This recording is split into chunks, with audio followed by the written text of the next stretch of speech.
Stephen Lett is the most iconic member of the governing body. Throughout the last decade, he has provided us with seemingly bottomless comedic potential. I mean, is it even a Panda Tower video without including this clip? Bah. But today, boys and girls, Stephen is here to give us some serious advice on how to become good teachers in what amounts to possibly the most ironic moment in Watchtower history. This was the final talk delivered to the graduates of the 2023 Gilead School, which is a 6-month course where handpicked JWs are heavily indoctrinated to stabilize the congregations. So let's see what Stephen has to say for us today. You know what to do with every ExJW video? Hit that like button and subscribe if you haven't already for more Watchtower madness. Let's get into it. Well, now we come to the true highlight of our Gilead graduation program. A talk by a member of the governing body, Brother Stephen Lett. You know, 33 years ago, when I attended ministerial training school, Brother Lett was one of my instructors, and I've been learning from him ever since. His theme for us today is imitate the great teacher. You know, Mark Sanderson sounds way less enthusiastic than usual. Either he's feeling the mounting legal pressure his organization is facing, or Dunkin' Donuts was closed for today. Don't believe a word of it. Damn, Stephen, are you okay? I don't think Uncle Tony was dismissed from Bethel. I think he was probably consumed by Brother Lett along with some Macallan's whiskey on the side. During his earthly ministry, Jesus expelled demons. He healed the sick. He fed multitudes. He even raised the dead. But was he known as the great demon expeller? This was your perfect opportunity to call Jesus the demon slayer. That sounds so much better. So even though he did many amazing things, he focused primarily on the preaching and teaching work, becoming the greatest teacher ever to walk this earth. In contrast to the quality of Jesus' teaching, Acts chapter 20 tells us about the Apostle Paul giving a long talk. And during that talk, remember, the young man Eutychus sank into a deep sleep and even fell out of the third-story window of a building. Now, of course, Paul resurrected him, but probably he felt responsible for putting him to sleep like that. Just look at him. He loves the attention. It turns him on. But no offense to Paul. I'm sure he was doing the best he could. Did Stephen just call Paul a bad teacher? Oh, that's rich. But obviously, his teaching was not on a par with that of the great teacher. And that makes me think of what a brother said to me in a teasing way. He said, "Brother Lett, I always look forward to your talks. I know I'm going to wake up totally refreshed."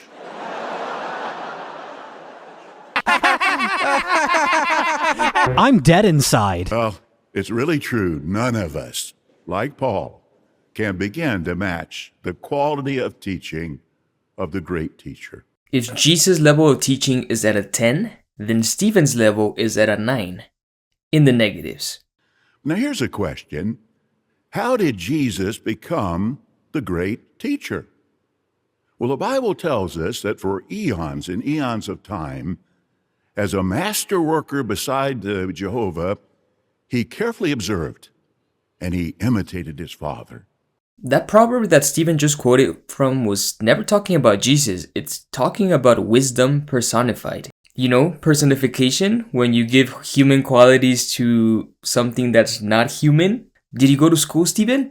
Just read the whole proverb. Not a single New Testament writer ever applies Proverbs 8 to be talking about the Messiah. This is just another example of Christians inserting Jesus into the Old Testament by cherry-picking certain verses. Terrible scholarship. He taught with enthusiasm and conviction. Matthew 7:29, for he was teaching them as a person having authority and not as their scribes. So doesn't that indicate enthusiasm, conviction, authority, he taught? It's amazing the amount of bullshit you can convince people to believe in when you truly buy into your own lies and speak very loudly. All religious charlatans know this. But as a caution, we don't want to be theatrical in our speaking. That means we wouldn't want to use extreme gestures or dramatic expressions, overly theatrical, even theatrical. Why? Because now you end up drawing attention to yourself, don't you? Rather than to what we're teaching. You made me spill out my tea. We don't want to be theatrical when we're speaking? You got a lot to say. Giving a long, long talk. Let's use thought-provoking questions. Don't trust the faithful slave. He will mislead you. Those are both bald-faced lies. But if we're deceived into accepting the counterfeit words of apostates, we'll lose our life. Stephen Lett is possibly the most theatrical cult leader I have ever seen, falling short only to Marshall Applewhite, leader of the Heaven's Gate cult. Planet Earth about to be recycled. Your only chance to evacuate is to leave with us. Wow, look at him. He speaks with so much authority. Overly theatrical. You are world famous for your comical expressions and theatrics. Hell, one of your most enduring nicknames is Rubber-Faced Let. I personally prefer Looney Let. I think it rolls off the tongue easier, but that's just me. How Stephen was able to deliver those lines without immediately combusting into flames is beyond me. And if you think about it, the right question can often enable us to overcome potential conversation stoppers and keep the conversation going. For example, if a person says, you people don't believe in Jesus, we might say, well, may I please ask, why do you say that? Did someone tell you that about us? See, harmless questions can keep that conversation going until you get valuable information that perhaps you can use to help the person. This feels just like a sales pitch meeting. Person says, I don't believe in the Bible. May I please ask why you feel that way? May I ask, how long have you felt that way? In other words, ask questions so you can extract information about your potential convert and make it easier to indoctrinate them. It's fascinating how these questions focus on feelings, not on facts. Watchtower knows that the best way to recruit people is not by convincing them through cold facts. It's better to analyze their feelings and find a way to recruit them emotionally. Textbook manipulation. See, keep it going. One brother said during Pioneer School, he had those questions drilled into his head about why do you feel that way? How long have you felt that way? A woman came to the door, said, I can't talk, I'm pregnant. And he says, well, may I ask how long you felt that way? Don't do that. We said before, you got to be a good listener. He just fucking loves the attention. Look at him. But then, what about using thought-provoking questions when conducting a Bible study? As you well know, our new study book is loaded with thought-provoking questions, isn't it? How does Jehovah help his friends? Why does Jehovah instruct his friends to make changes? Do you think Jehovah expects too much of his friends? Why or why not? Yeah, very thought-provoking questions right here. And we certainly want to fully utilize them. But occasionally, we may need to add auxiliary questions. But remember, most of what a good teacher says during a Bible study is in the form of questions. I know myself, I've really tried hard to train myself when I'm about ready to make a statement, say something, wait a minute, let me change that. Let me change it to a question. And let me draw out from the student what I was about to say. See, that's going to be more effective, isn't it? What? That's just a statement in the form of a question. If you ask the student, do you think the governing body is the only channel God is using? The only correct answer to you would be yes. You're just manipulating students in order for them to parrot Watchtower dogma. It's all so slimy. Even simple items like birds, lilies, a lamp on a lampstand, a wineskin, leaven, mustard seed, salt, a young child. How can I use these simple items to teach vital truths? Damn, I knew Stephen Lett didn't like babies, but I didn't know young children could be classified as items. Now, here's an example. Some time ago, a brother noticed a little baby with a pacifier.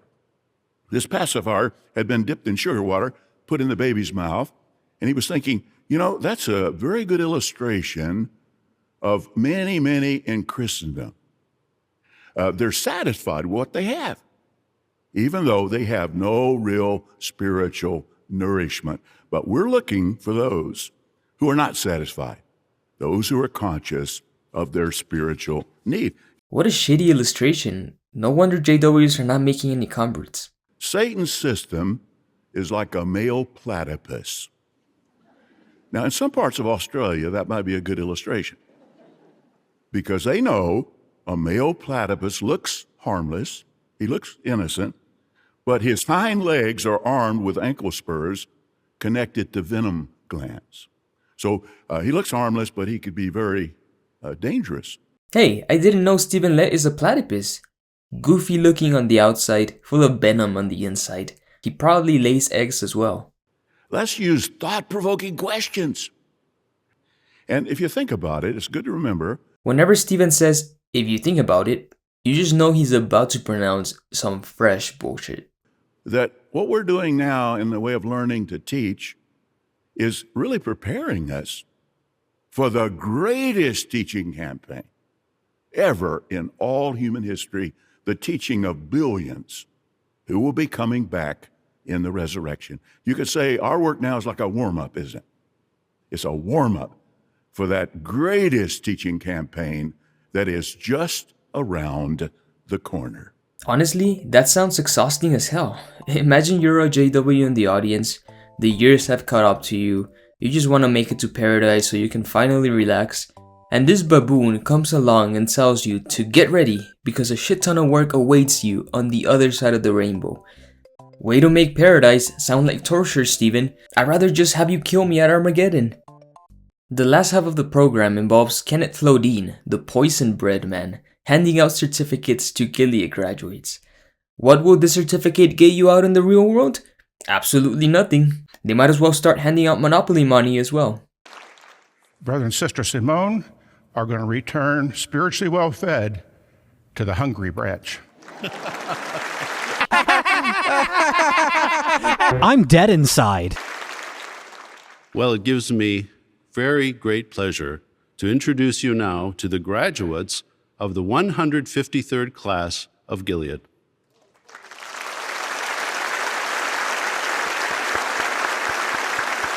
The Yanni Kauppanen is going to read a letter from the class. I love the open letter segment. 2 minutes of blatant worship of the governing body. Gilead, excuse me. Gilead has enchanged our desire and ability to serve Jehovah and our brothers better each day, stabilizing Jehovah's organization one precious sheep at a time. We love you, dear brothers. Your brothers and sisters, 153rd Gilead class. Aw, this would actually be really sweet if we weren't talking about 30 foreigners being duped by 9 greasy charlatans from New York. And in true Watchtower fashion, the graduation party is ended with a veiled threat to never overstep your assigned place and to remember who really is in control here. But here's a caution. Never go to the other extreme. Never become overconfident and step beyond the authority that you may be given. Well, it's right that you should enjoy this day. You should find so much pleasure in it and feel satisfaction in what you've accomplished. But as you experience this joy, And in the future, as you experience the joy of taking on new assignments that will come to you, enjoy the moment, but stay in your place. Damn, Watchtower won't even allow these graduates to celebrate in their own terms. Never go beyond the limits of your responsibility or the authority that you've been given. No assignment ever gives us the license for us to think that we are somehow superior to our brothers or to act in that way. Oh, get off the stage, you walrus. I've had enough of you today. Bah. So let me know what you thought of this graduation talk in the comments below, guys. What a massive circus. I couldn't have asked for anything better. We see Stephen Led in his full glory, and of course Mark Sanderson looking a little sad actually. Covering this propaganda takes a lot of time and energy, and if you would like to support my work and gain early access to all my videos, you can do so in two ways. You can join Patreon on the link below, or you can join the channel and become a member. It's only $1 a month and you help me keep going for years to come. I love doing this work for you guys, but it does take a lot of time, so please consider joining me on Patreon or joining the channel. Thank you guys so much for watching. I love every one of you. Take care and stay away from the tower.